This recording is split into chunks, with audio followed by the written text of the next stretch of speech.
more about just keeping me devoted to the church than it is about growing myself spiritually. That was the perception that I got. And there are a couple things about the ceremony. I'm not going to get, too detailed in it. I'm aware I have LDS followers, but one of the main ones was in the temple video in the script. Lucifer himself is portrayed in the temple, and he turns to the camera and he looks right at you and he tells you that if you do not live up to the covenants that you're making, you're going to be in his power. And that started to not really sit right with me. It felt forced, to be honest.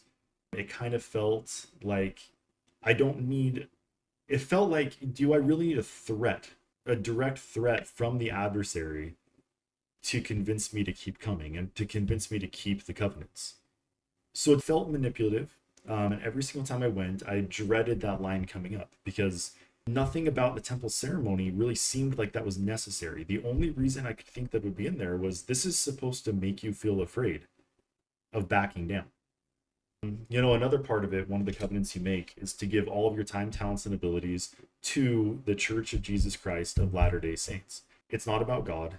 It was about the church. I know that people can argue, well, if you're giving all your devotion to the church, then you're giving it to God.